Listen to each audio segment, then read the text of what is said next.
oy verme şekilleri, insan ilişkileri, alışveriş çılgınlığı, konser, tiyatro gibi sanat etkinliklerinin hepsinin şekli bir anda değişecek. Hey hey hey hey! Hepinize selamlar. Bugün sizlerle birlikte Metaverse'ten bahsedeceğiz. Aslında biraz da bundan bahsetmek için bir vakit bekledim. Çünkü bir anda çok popülerleşti. Bir anda çok konuşulmaya başladı.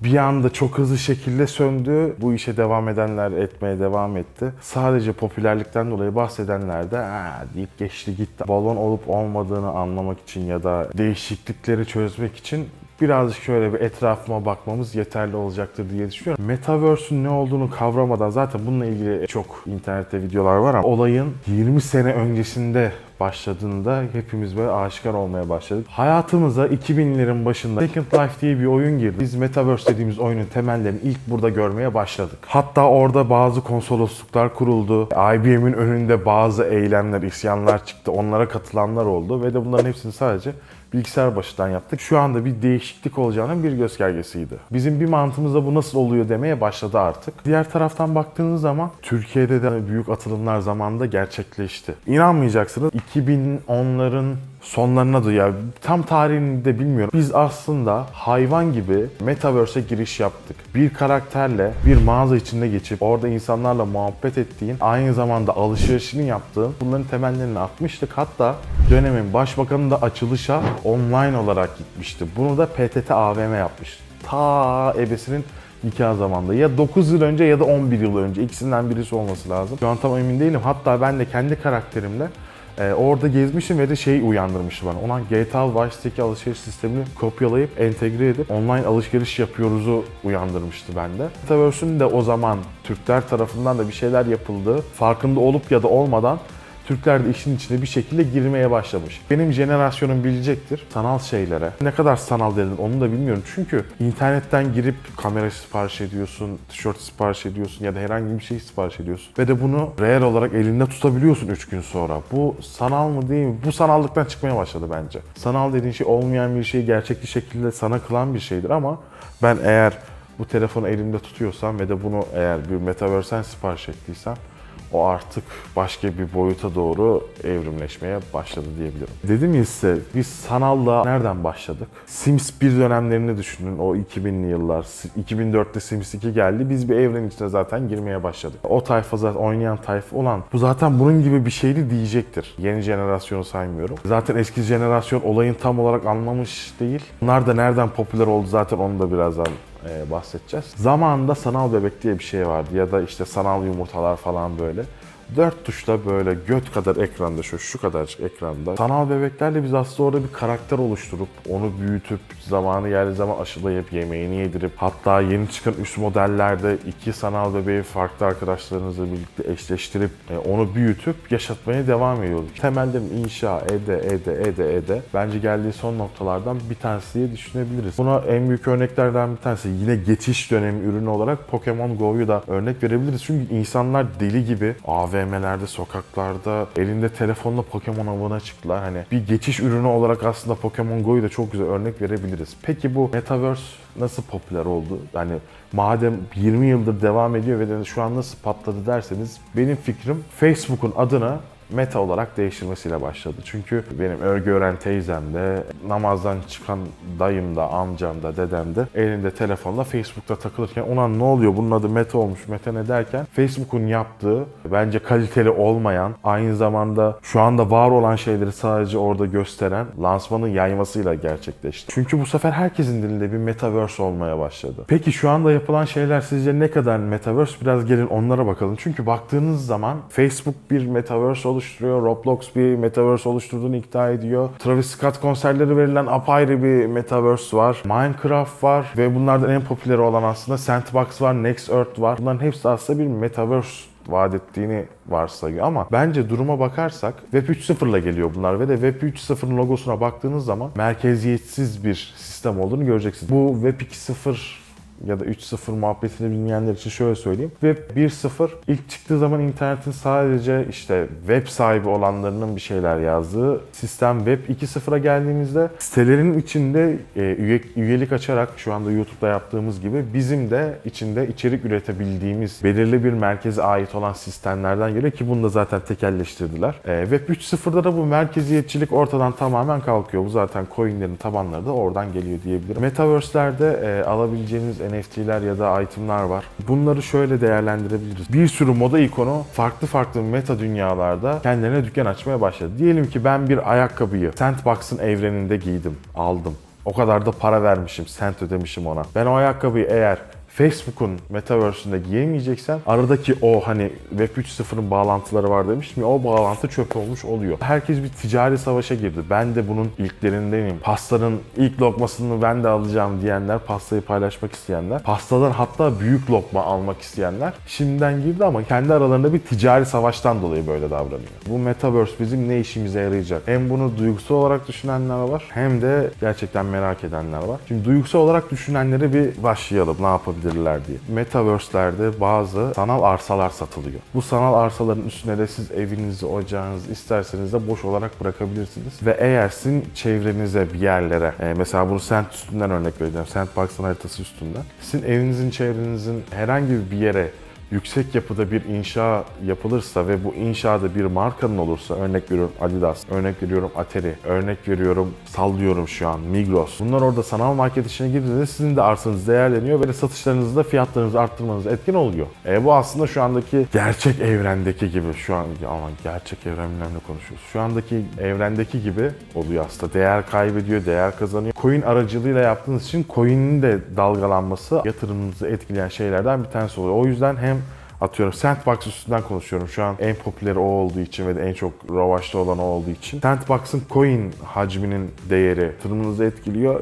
Arsa aldıktan sonra çevrenize gelen şeyler etkiliyor. NFT aldıktan sonra NFT'nizi eğer kendi arsanızda sergiliyorsanız o etkiliyor. Bir ton tane şey sizin arsanız değerini etkiliyor. Şu an Türklerin en çok ilgi gösterdiği Meta evrenden bahsetmek istiyorum. Benim de orada birkaç parsel yerim var. Next Earth'ten bahsetmek istiyorum. Next Earth bildiğiniz gibi veri tabanı Google Earth'ten alınmış, üstüne parseller konulmuş ve de bunu satın aldığınız bir sistem. Gelin bu sisteme de bilgisayarda bir bakalım. Odamda biraz bir ağlayayım. Orada neler dönüyor ondan bir bahsedeyim. Evet, dediğim gibi şu anda da odama geçtik. Bilgisayar başlayayım. Size Türklerin en çok yatırım yaptığı Metaverse olan Next Earth'ten bahsedeceğim. Şimdi hemen şöyle bir ekranımıza doğru bir geçelim. Abi şimdi şöyle ki bizi karşılayan ekran bu değil aslında. Hemen şöyle gizli sekmeden girip göstereyim ben size.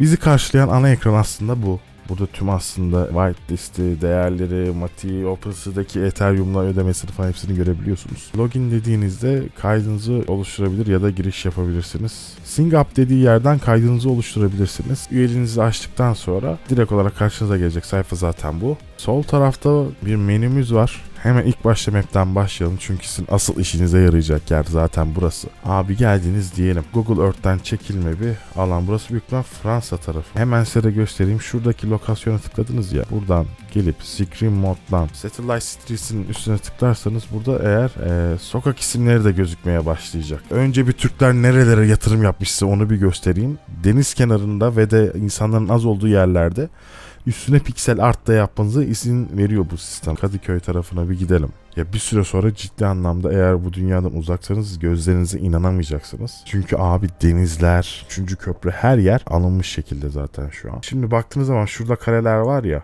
ufak ufak. Buralar alınmayan yerler. Mouse'unuzla tıklayarak bu alanı aktif hale getirip ödemenizi Buy Now diyerek yapabilirsiniz. Buraya ayrıyeten geleceğim. Önce bir insanlar nerelere almış, nerelere almamış oraları bir göstereceğim. Güzel de zam gelmiş. Deniz kıyısında olan yerlere kendi piksel artınızı oluşturarak reklam verebilir ya da NFT'nizi çizebilirsiniz. Şu aktif olan yerlerin hepsi bu arada satın alınmış yerler ve de buna tıklayarak kimin aldığını görebiliyorsunuz. Burada nickname'i falan hepsi duruyor. Daha hiçbir şey görmediniz size öyle diyeyim. Şu an parça parça yükleniyor. Her taraflar alınmış durumda. Evet şu an reklamı yedik mesela. Her tarafa da uzayıp gidiyor şu an. Yaklaştığında daha çok çizimlerle karşılaşacağız. Türkler bir kere deniz kıyısını falan almış. Bildiğin boş yer yok aga. Anlatabiliyor muyum yani? Bir anda sonradan geliyor, sen boş sanıyorsun, aldanıyorsun ona. Hani şuradan şöyle çıkalım. Adam bak nereye almış. Tek parça mı almış lan burayı? Tabi bu da biraz ticari şeyden dolayı. Tek Türkiye'de de değil bu durum. Berlin'e bir gidelim. Mesela. Sadece Türkiye'de de böyle değil yani olayımız. Gördüğünüz gibi adamlar boş yer ne yazık ki bırakmamış. Hani buradan Paris'e gitsek de biz aslında aynı şeyle karşılaşacağız.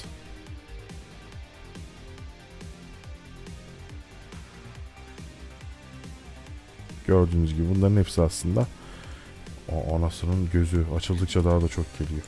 Hani Bitcoin'deki çılgınlığı insanlar yakalamaya çalışıyor. Tekrardan ufak miktarda bir şeyler alıp ileride patlamasını düşünüyor ama o tren aslında kaçtı gibi bir şey diyebilirim. Biz bir yer alacağız. Nereden alalım? Ümraniye'den bir yer alalım. Öncelikle buradan alışveriş yapmak istiyorsanız sizin bir tane MetaMask cüzdanınızın olması lazım. Bunu indirdikten sonra da şurada sağ üst köşede bir tane kurt görüyorsunuz. Buradan girişinizi yaparak MetaMask cüzdanınızı tekrardan oluşturabilirsiniz. Bunun için de bir sürü video var. MetaMask oluştururken size 12 kelimelik bir anahtar veriyor. Bunu kesinlikle kaybetmeyin. Bir daha giremezsiniz yoksa. Mesela bakın şu yeşil alan Can Park'tan bir kısım aldım böyle bir AVM'den. Burası zaten benim tıklayınca da işte kimin aldığı gözüküyor. Mesela diyelim ki şu alanı alacaksınız. Şöyle hayvan gibi bir yer seçelim. Bu alanı satın almak istiyorsunuz, tamam mı? Göze tıkladığınızda zaten burada kimsenin olmadığı için buradaki değeri yazıyor. Şu anda diyor ki mesela buna tıkladığınızda sizden dolar değil de Matic istiyor.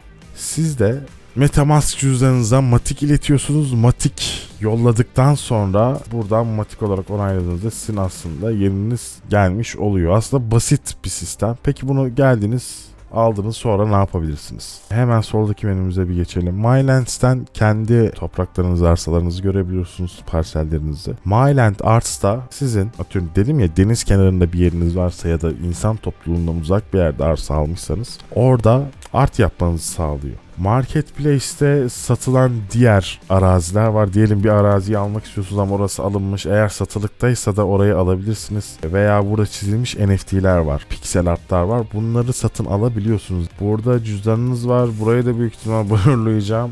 Satım alımlarınız ya da sizin geçmiş alışverişlerinizin olduğu ve de cüzdanınızda ne kadar kaldığını gösteriyor. Soldaki Launchpad kısmından da bu arada gelişmeleri, NFT'leri ya da token gelişmelerini görebiliyorsunuz. Altında da cüzdan var. Cüzdana tıkladıktan sonra size MetaMask'ı mı bağlayacaksınız yoksa Wallet Connect'i mi bağlayacaksınız onu soruyor. Şunu gösterelim size. Mesela sizin bir arsanız var ve siz bu arsayı satmak istiyorsunuz. Ne yapacaksınız? Mesela burada Can Park var. Bu arada eğer bu MetaMask'ı OpenSea'ya bağlarsanız OpenSea'deki koleksiyonlarınızda da gözüküyor bu. Mesela Can Park'ı bir satılığa çıkartalım. Nasıl çıkıyor? MetaMask'ı bağlayalım. Şimdi MetaMask'a giriş yaptıktan sonra buraya tıkladığınızda karşınıza böyle bir sayfa gelecek. Burada diyor ki burada bir satış yapmak istiyorsan diyor. Bir tane diyor gaz ücreti vermen lazım diyor. Ya bu gaz ücreti de hava parası gibi bir şey düşün. Hani sitenin kopardığı bir şey aslında. Polygon'dan satış yapınca bu gaz parasını ödemiyorsun. O yüzden bu satışı yapacaksanız MetaMask OpenSea ile aynıysa zaten sizin oradaki sayfanızda bulacak ve de oradan satış yapabilirsiniz. Bu da sizin aklınızda bulunsun. Şimdi aslında düşündüğünüz zaman, baktığınız zaman bu da Metaverse bile değil yani. Hepsi aslında baktığınız zaman multiverse'lere çıkıyor. Herkesin farklı oluşturduğu bir evren var ve de burada yerini almaya çalışıyor insanlar. Ama hiçbirisinin arasında bir bağlantı yok. Belki de aramızdan birisi bu bağlantıyı yapacak olan kişidir. Hiç de belli olmaz. Kaba tabirle böyle herkes bir şeyler konuşuyorken ben biraz bir toparlamak istedim. Hem stüdyoda çektiklerimle hem burada çektiklerimle. Kanala abone olarak bana destek olabilirsiniz. Kendinize cici bakın. Görüşmek üzere. Daha farklı içerikler de olacak. Bu biraz çerezlik, çıtırlık böyle. Neymiş lan bu diyenler için. Kendinize cici bakın. Görüşmek üzere.